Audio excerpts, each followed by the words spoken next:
Hello and welcome to Show Love. I'm Bronwyn Murphy. One person reaching out to another person in need is what we're all about. It's important to keep talking to each other, and everyone needs a bit of help sometimes, as my next guest has recognised in someone recently. We all need to take responsibility for ourselves and deal with the damage that has been done to us. But human connection and good friendship makes it less of a struggle. So I'm joined by the lovely Kerry Katona, who reached out to Daniela Westbrook on the television show Loose Women recently, saying, "You're not alone and don't suffer in silence." They both later appeared on the show together to talk about their battles with mental health and drug addiction. Kerry says, "We've lost so many people to suicide, mental health battles and addictions. It's taken me 10 years to get to this point." So Kerry, please tell me what happened on the show. Hello everybody, by the way. So lovely to see you. Thanks for coming. Thank you for having me. Well, I don't know if you saw the week before I was on there with Loose Women and I reached out to Daniela. And I think it's taken me on a personal journey of 10 years to get myself in a situation where I'm learning to fall in love with me, which I think is so important. When people have got addiction or bankruptcy or divorce or custody battles or any kind of issue, rather than going into another relationship and bringing all that baggage with you, it always ends up on the floor, you know. So now I'm learning to love me, and I can't explain and tell you enough how amazing I'm feeling right now. You look amazing. Well, I know. It's a shame we've not got a camera. I feel like I'm taking something away from the listeners. You need to see this thing. I'm joking. But I feel the best I felt in 37 years. Now, you've known me for 20 years, since the beginning of Atomic Kitten. Yeah. And as I'm sure some of your listeners have heard my ups and my downs. And this, I have no intentions of ever falling again. I'm not saying I won't, because I don't know what's around the corner, but I now know I've never felt this amazing in my life, and I'm reaching out to so many other people because I want them to feel how I feel, and that it's achievable. It is achievable. Hello, look at me. I mean, I think you can see it in my eyes, in my skin, and I've had a cup of tea, so I'm a little bit sweaty actually at the minute. So that when people say I'm glowing, it's a bit of sweat. I'm feeling on top of the world. So you say to get to this point, you had to get to your lowest point to realise. Where was that lowest point? I think my lowest point was when I was married to my second husband. I've had that many, I can't keep up. It was definitely my second husband, and now I'm 37. I can look back and I can see the domino effect of what triggered what, and that triggered this, and that triggered that, and how this is how I see it. It was me and Brian, you know, Victoria and David Beckham of our era, the 90s, you know, Atomic Kitten, Westlife, the world at my feet. The wanker left me. The toss pot. And that, I mean, it wasn't a happy marriage. We was babies. But I brought so many issues to that marriage from my childhood as well. I didn't know who my dad was. I was an only child. My mum was a self-harmer. First time I saw my mum slit her wrist, I was 3. That went up until I was 17. She used to take a lot of medication, try to kill herself. She gave me my first drug when I was 14. I got put in foster home when I was 13. Her fella told us he was Freddy Krueger, and I pulled a knife out my mum's leg, and she chose him over me. And next thing, bam, I'm famous. Wow. You know, I got put into a semi-independence home when I was 16. I had 3 sets of foster parents, 4 refuges, 8 different schools.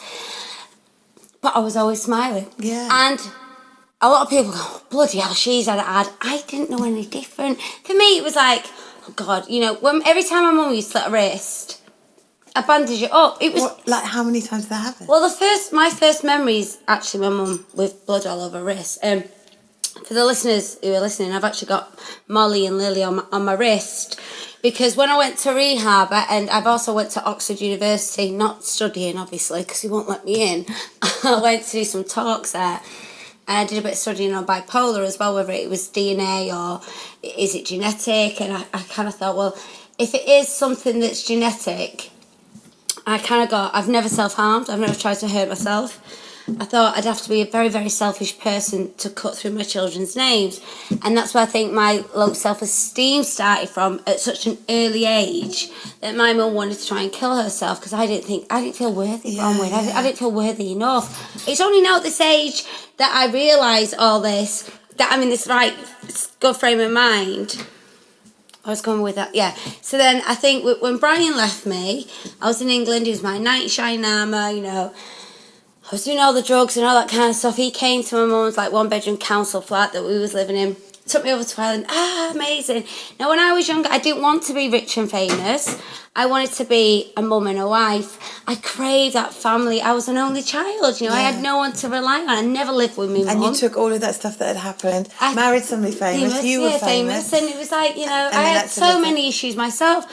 For instance, I remember when Molly was born, and then we had Lily actually. We were in this mansion of a house in Portmarnock, absolutely beautiful. And Lily used to sleep. I've never actually said this before on air. And Lily used to sleep in our bedroom in her cot, which I wouldn't want to have sex because my daughter was in the room. That played a massive part on our relationship as well because we're both young. Yeah. I met Brian when I was 18, had Molly when I was 20, I mean, you were married tiny. at 21. Yeah. You know, so when Brian left me, I felt a failure as a wife and as a mum, that, oh my God, my kids have got a broken home. This is not what I wanted. Yeah. I didn't know what to do. And what happened then? What did you do? I had to move back over to England. There's no way I was going to stay in Ireland with Brian's family and all his friends. There was nothing there for me. Moved over to England, and I didn't get a chance to grieve because I've never experienced press like it in my life, Bronwyn. It was fucking crazy. Honest to God. All this banging in the background, by the way, it's just my little girl wrecking Bronwyn's house. That's it, smash that, good girl. It was crazy, and my mum at that time was the worst mum I have ever known. She was horrid, and my mum will admit this. Like, there'd be like 50, 60 paparazzis outside my mum's house, in this house that I bought her. But who can cope with that anyway when you haven't had that before? But my mum's like, oh, I can't handle this. And everyone's like, oh, you all right, Sue? You all right, Sue? And I'd be like, Mum, I'm so sorry about all this. And so I didn't get a chance to grieve what I was going through. Looking after her. And then I met my mum's drug dealer, Mark. I married him. As one does. That's the lowest point. And that was my lowest point. I think the drugs for me was my lowest. Even though, don't get me wrong, and a lot of people listening to this who haven't done drugs, for me that was normal doing drugs. The first time I took drugs, I was 14 with my mum. I was only allowed to see supervised visits with my mum, but I used to sneak off and go see her, and she was a lesbian at this point. Because when I was born, Bron, right, this is really going to screw your head up, right? So when I was born, I called this guy Dad for 2 years, and his dad was my granddad. But my mum left my dad for my granddad, so my dad became my brother, and my granddad became my dad, who she married, and then left him for a woman. Blimey. Yeah, and everyone wonders why I'm so fucked up. Seriously, like, what got your Steven Spielberg can't write this shit. I know, right? This is the next thing. You'll have to make a big movie. Yeah.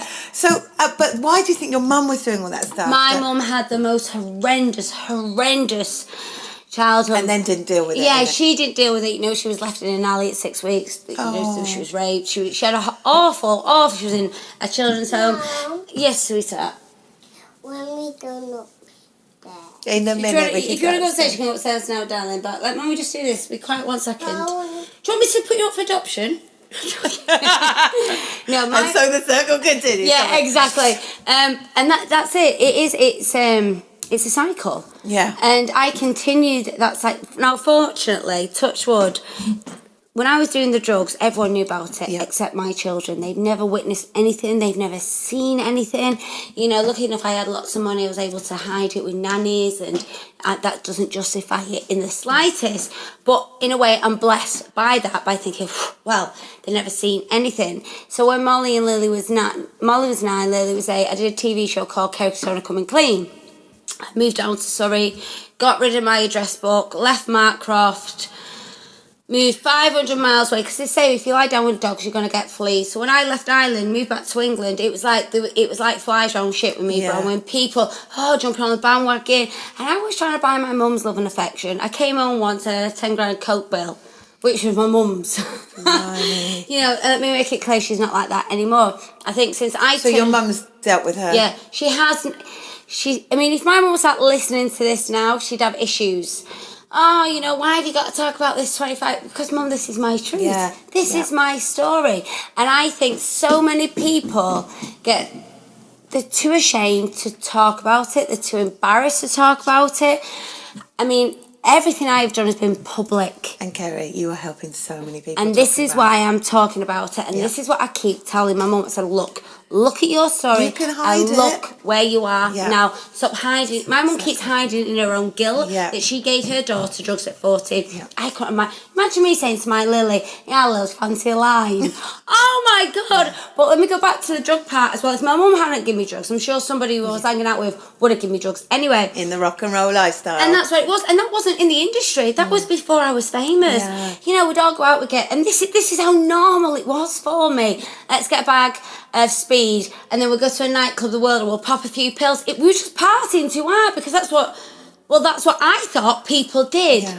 Obviously, people don't do that. People who didn't do drugs, to me, were snobs. Yeah. You know, and in my eyes, I think, you get to a certain point, yeah, all right, kids, enjoy yourself, you know.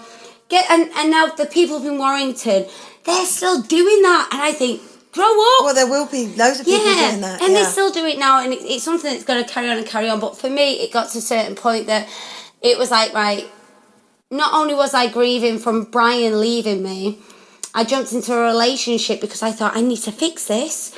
You know, I need to get married again. Now, the night before Mark proposed to me, I was actually on the phone in the Conrad Hotel in Chelsea, in the bathroom, on the phone to Brian going, please take me back. Please, we've got to... No, I'm in love with Delta. Mark turned up the next day.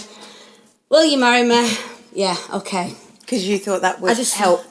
It wasn't like I was in love with Mark. Yeah. It was just... But I think I did fall in love with Mark. And there's another thing what people need to learn to do as well is accept responsibility of your own actions. No one forced me to do anything. Obviously, the circumstances and the peers and the pressure didn't help me.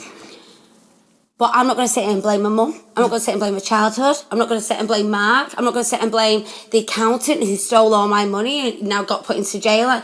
I trusted these people, and it's as soon as you take responsibility for your own actions, you can move on. Yeah. Rather than me sitting here going, I hate Mark, I hate my mum, they did this to me, oh, poor me, Brian fell in love with somebody else. You know what, at the end of the day, people fall in love with people, and it can't be helped, and at times it's a beautiful thing. Yeah. You know, and I'll never forget actually watching The Life of Brian. The documentary he did, and it showed Delta and him meeting for the very first time, and I just got out of rehab. We separated, obviously. That must have been hard. Oh, I just sat there and I thought that, you know what, even watching the chemistry between those two, there was nothing I could have done. No. Nothing I could have done. Yeah. I sat there and I thought, wow, I felt the electricity, and I was in my mum's house watching it on the telly. And where were you at that point? I just got out of rehab, and I was still really heartbroken. God, it's getting me quite emotional. I was like thinking, God, look, you could see, I mean, she was all over him anyway. Bitch. He's a married man, you cow. You're not going to let me put this out, Kerry. You can put it out, honest God. I'm one of these. If my story helps, then... And this is another thing, I'm sure if Brian heard it, why do you keep going on about it? Because this is my truth. Yeah. This is my life. It heals you as well, and why not? You're not ashamed. I'm not ashamed, no, I'm not embarrassed. Exactly. And a lot of people want to know where it all went wrong for me. Obviously, when I met Brian, he was my knight in shining armour. Now I just meet a tottering tin foil, and it goes nowhere. And moved me to Ireland. And then, now, before Brian came along, I was doing the drugs with my mum and my friends and going to nightclubs and popping pills. That was the norm. You know, and it was great. I'll be honest, I had a fucking great time at times. I loved it. But if you didn't have these lows, you wouldn't have reached where you exactly. are now. So. My lowest was with Mark. Yeah. I was so unhappy in an unhappy relationship, and I didn't want to be doing drugs. And you said, I wasn't an addict. I wasn't. People think I was an addict. I was doing a lot of drugs because I was unhappy. When you say a lot of drugs, what are you talking about?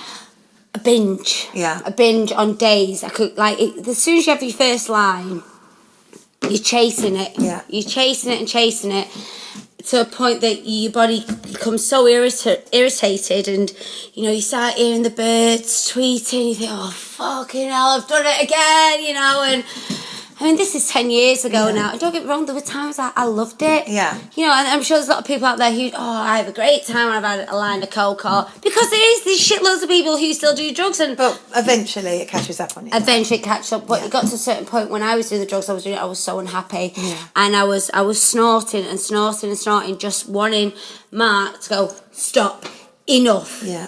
I love you too much to see you do this to yourself. Do you think you wanted somebody to take charge of you? Exactly. That, and it was never going to happen. And it got to a certain point, I wasn't even enjoying it. I remember sitting with my mum, like a coke, and a driver pulled up, and I was on my way to boot camp, to GI Jane boot camp. And I remember sitting there going, I don't even know why I'm doing this. So I don't enjoy it. I don't even want to be in this body, in this skin. I'm just doing it for the sake of doing it.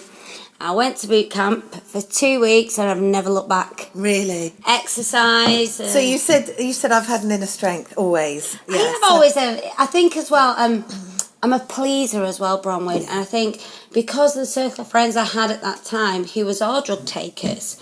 And I also wanted to prove that I hadn't changed because I was famous. Yeah. These are the people. Are you still friends with any of those? Not really. No. Obviously, it's me. The leeches and the ants and whatever else. Well, I cut fleas. 10 years. You lie down with dogs, you get fleas. Yeah. 10 years ago, I moved down south. I'll never move back up north ever. Not that up north is a bad place. I'm proud to be a northerner. It's just I'm happy down here. I'm doing it on my own. And now, and the reason why I'm here, you asked me to come here, and I've come here not just to do this for you, but also for me to reach out to make a nice support network for me, which is so important, people. At one point when I was living with my third husband, I know, keep up, count 1, 2, 3. I've had them all. And he left. I kind of brought him back after, I'm sure you all read the papers, there was an assault, I got beat up, I dropped the charges. I didn't want to be in a courtroom saying the things that he did to me, or in front of the kids, or, OK Magazine was going to be there, Mirror, I just didn't want to do it. But I'm a stronger person now. Yeah. I'm back on that route again. And I brought him back because I was lonely. And I thought I'd rather get a good hiding than sit on my own. And there's a lot of lonely people out there. Loneliness is a killer. And you wouldn't advise that though, right? Loneliness is, when I think about, majority of the things that I actually did back in the day was because I was lonely. Yeah. And I wanted companionship or company, but it was the wrong fucking companionship, and it was the wrong company.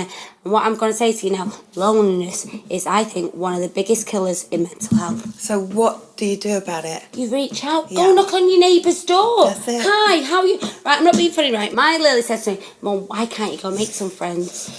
This was last year. I said, Lily, I can't just go and stand on corner and say, can you be my friend? But you can go out and meet friends. You can. I took her advice. I thought, you know what, my kids don't want to move. We've moved around a hell of a lot. I need to make a stand. And another thing that I've noticed that I've always done is run. Yeah. Move house, start fresh. I'm going nowhere. Yeah. I'm staying put. Because you still take the same stuff with you. Exactly. Yeah. It's all carried on with you. So I'm staying where I am. I'm going through custody at the minute. I'm going through divorce. I've got a non-molestation order. I've got so much going on, but I'm staying put because it's all going to come with me wherever it is I go. And now I've made friends with my neighbours. I'm making new friends. You want to say something? How good's your mum? She's going to be a motivational speaker. She's going to do this and help loads of people. Remember this day. I am going to be the most successful international woman speaker. And sometimes you look back now, and because you've been through so much, like you said, the divorces, the children, single mum. I was actually considering being a lawyer at one point because I've been to court that often. I thought, well, I don't need to do any coursework. I know what's going on. Come on, carry on. But you can help so many people of all different walks of life. Bankruptcy, divorces, mental health. It's like this morning interview. That was 10 years ago. My career has struggled, and thankfully now, I mean, it took me a long time. I was very angry at one point with TV and production companies because, you know, it's taken the royal family and then a Skype call with Lady Gaga for people to pay attention. Not the fact Kerry Katona is on national television slurring her words because of my bipolar medication. Yeah. I have shoved enough crap up my nose, popped a few E's, done all this, drank till the cows come home. That was my bipolar medication. I'm not going to lie. Yeah. You know, I'm not being funny. Every time I've had a line of coke, I've always been, bang on it. You're clued up, you're sharp. I thought my bipolar medication. And what annoyed me about that was, Kerry, your speech is a bit slur. Are you okay? I said, well, I took my medication late last night because I've got bipolar. Are you drunk? Not, oh, what medication is it you on? Can you explain to us what bipolar is, please? Yeah. But do you know how much you helped people that have got bipolar? Well, that's why just I'm by here. doing that, just by that moment. But happening. that moment did, but it also destroyed me. And the way that was handled made me go off the rails even more so, I think, because... So you'd already started getting better then, and then you went off the rails No, again. I don't think I was completely... No, I was... Oh, DJ, stop, please. I hadn't been to boot camp at that point. Yeah. I literally went to boot camp, came home within 3 days, kicked Mark out of the house. Right. And within a space of 4 weeks, moved down south. Like that. Yeah. I think you've got to get to your lowest. So what did you do? What do you think was the thing that started you off being, where you are now? I mean, the last 10 years, it has been a journey, and I was single for 4 years before I got with George, and I've noticed that when I'm single, I'm the best. Yeah. In everything. Like now. But I am, I wouldn't... Because you're loving you, looking after you. I'm starting to love me, and I'm not going to sit here, Bronwyn, and go, oh, I've got everything under control, I'm an amazing mum, I've got this, I've got that. I'm learning. I've got 5 kids. So you've got a handle on it now? I have got a handle on it. I mean, I've got 5 kids. I don't even like kids. I've got 5 kids. This one's all right. Yeah, well, she'll do. And the days I get up in the morning, I think, I can't do it today. Yeah. But I've got to because I've got no one else to rely on. Yeah. But what I'm trying to say is it's okay to ask for help. Yeah. Because if you don't ask for help, you're going to get swallowed up into this big, massive hole of... It's like a bottomless pit, and you just... it's like a world. How can you describe it? It's been in a whirlwind of darkness, and you're being flushed down like a toilet of blackness, and you just reach out and go, look, I need some help. My house is a mess. So we're promoting Keep Talking. Who did you talk to? Who did I talk to? I've actually just started talking to... It started off with just normal people. Yeah. Just little things. Normal people are the best. You know what I started doing? Doing these celebrity boots. I just made that up. I've been doing these football matches. Mommy. And I thought I'm just going to go and turn up because I also... DJ, 1 second, sweetheart. Do you want to go upstairs? DJ, you have to stop 1 minute because Mummy's working. Sit on your knee. All right. No, I suffer with anxiety and panic attacks. Not as much anymore. For one of them, it was like just going out and doing something because of who I am as well. I think, oh God, everyone's looking at me, everyone's judging me, and what do I do? I just took that first step, go out. You know what the biggest thing that always helps me? And it was about 5-6 weeks ago. My son went to him on his first school trip for a week to PGL to Isle of Wight, and he was gone for a week. I didn't realise how it was going to affect me. I did not move off that couch for a week because you missed him. My family. I know Molly doesn't live with us anymore, but Molly's older, so I was used to her going away and coming back. But it was really weird how it affected me, and I went so down. I was crying. So even now I have my down days. Yeah. The biggest thing that really helps is taking that step out the front door and just going for a 15-minute walk. Right. So the exercise, you say, is a big deal. Now, when I say exercise, I don't mean go in the gym for an hour, making all those sex noises. I do yoga at home. I've got a smart TV. You can get up on your phone, on an app, and I do 15-20 minutes of yoga in the morning. Go for I've got Ashdown Forest behind me. Amazing. So I can go for a walk with a dog. And which dog you ask? Not none of the husbands. Is that funny, baby? Little things like that. And I have a habit. I'm not sure how anyone else feels that when I am on a low, I tend to cut myself off. Right. Which is the worst thing to do. It is the worst thing to do. But fortunately for me, I know my triggers.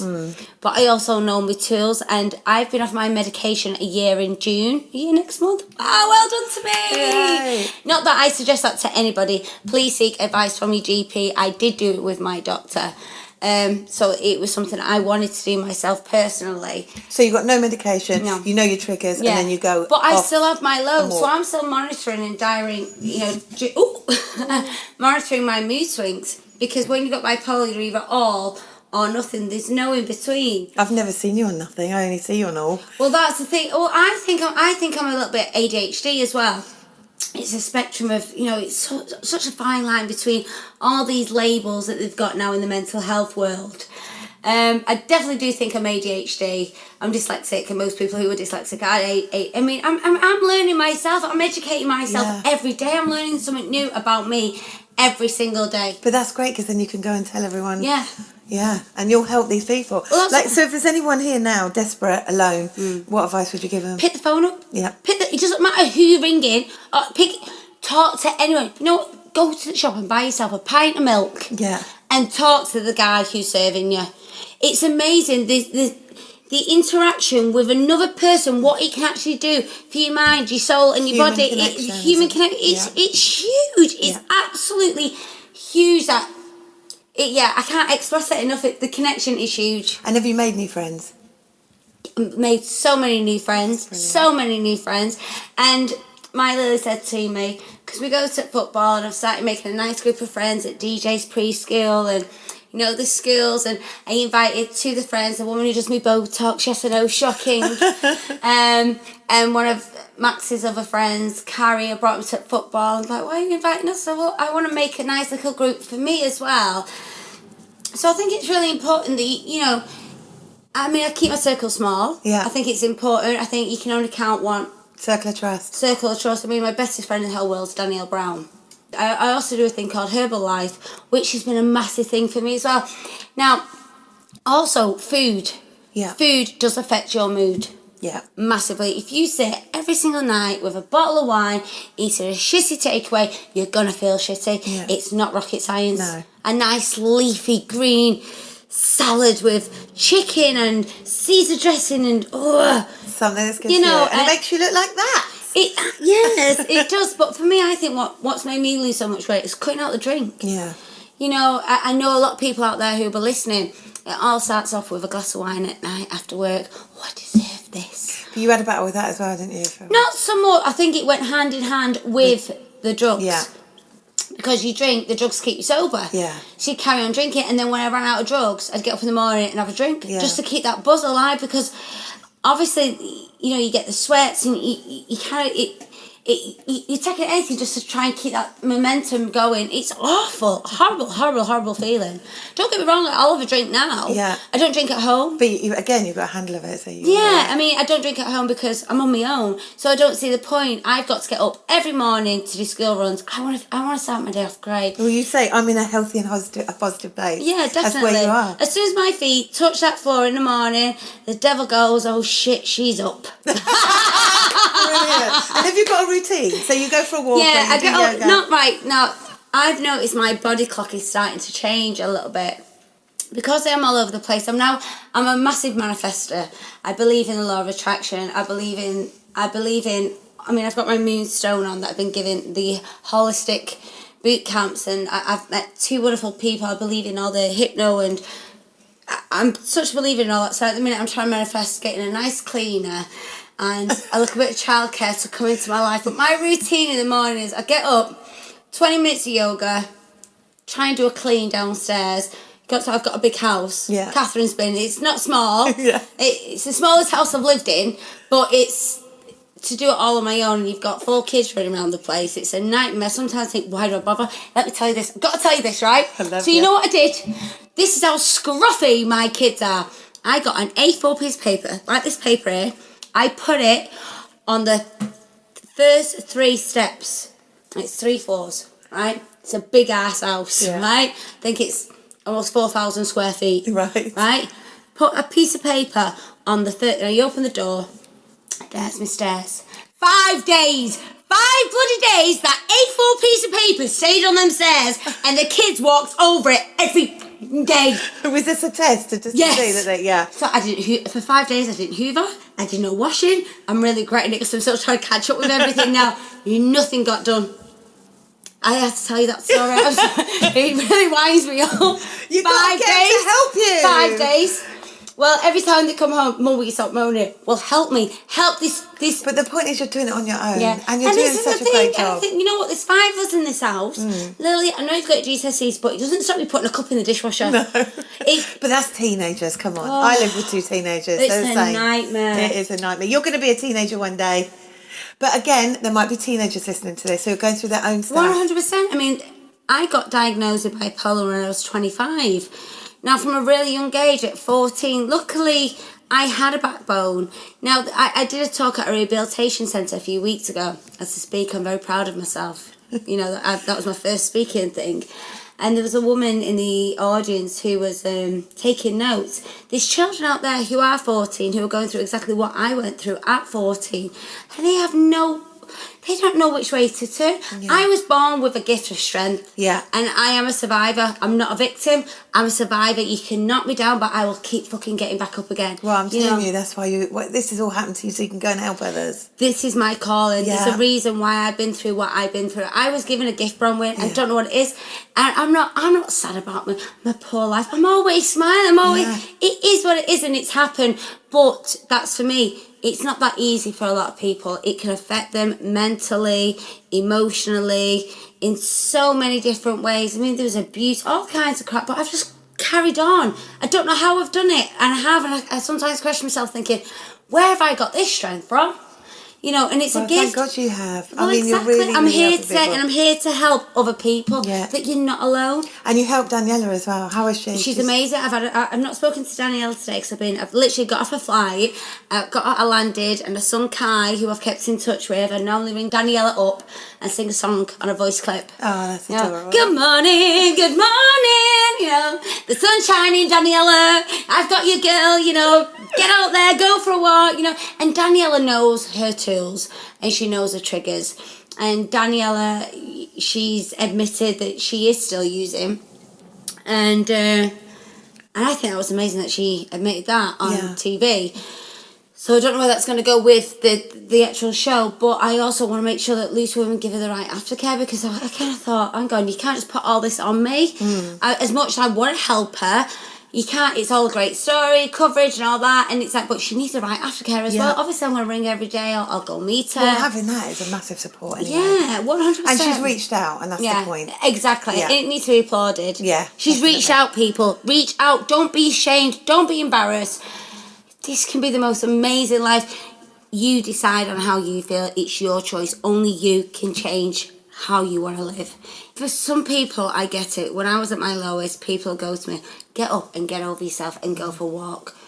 It's as severe for somebody with depression saying to somebody in a wheelchair, get up and walk.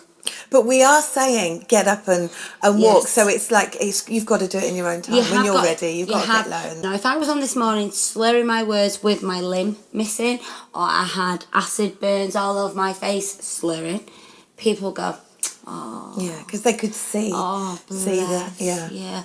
But because it's in my head, it's visual that people can understand because they can't see it. And I'll never forget my doctor and my psychiatrist, many I kept them in business for a while, said to me, let the public know you've had a drink problem, let the public know you've been abused, let the public know you've had drug problems, don't let them know you've got a mental health issue. I said, why? I said, because they won't understand it. Because that's they what we've can't got to see change. it. Exactly. Well, hello. Yes, I'm here. Exactly. Yeah, and I think don't suffer in silence. The amount of, also men. Men's a big one for me, I think, because you have to be this alpha male and this a tendency of being, I'm strong, I've not got emotions, I don't feel it's fine. It makes me well every time I think of it. Robin Williams. Yeah. And it's amazing. been quite a lot. And it doesn't matter. We got Dale Winton, we had Vern, you know, little mini me, and I was with him 4 weeks before he died. Yeah. And it went great for him. It goes to show you don't know what's going on in somebody else's heart. And this is another thing I want to bring into it. Stop fucking judging everybody. Yeah. Stop judging people when you haven't got a clue what's going on in there. Sympathise, empathise, ask, understand. Yeah. Try and understand. Ask how you're feeling. You know what? Walk out today and Be kind to somebody and watch how it makes you feel as a person. Well, we're all blagging it, and you know, we're all just trying to make the best of it, really, aren't we? We are, but don't keep up with the Joneses. No, because they're not. To compare is to despair. 100%. Yeah, exactly. 100%. Keeping up with the Joneses, it's like, who are you? Yeah.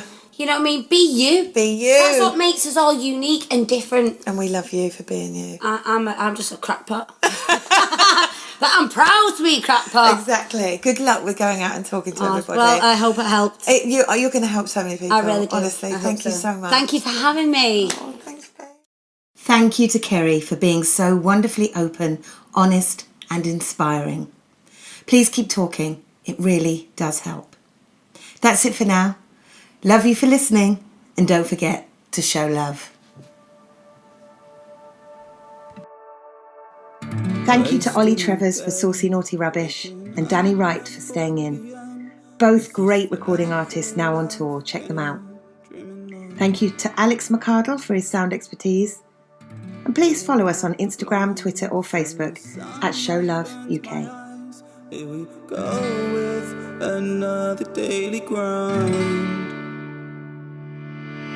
So much to get through. I know I'll start it in a minute or two.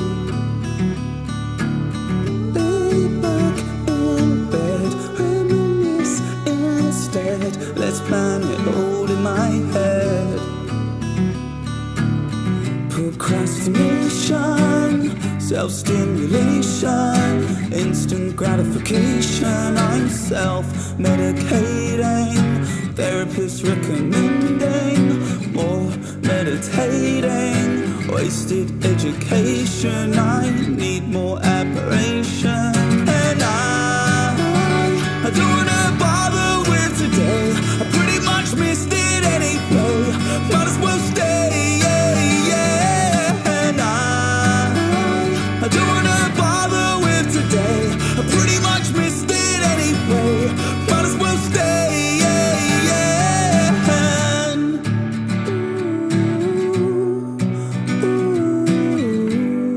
I'm staying in. Come down with me, repeat it on channel 3. I watch it cause I'm feeling hungry.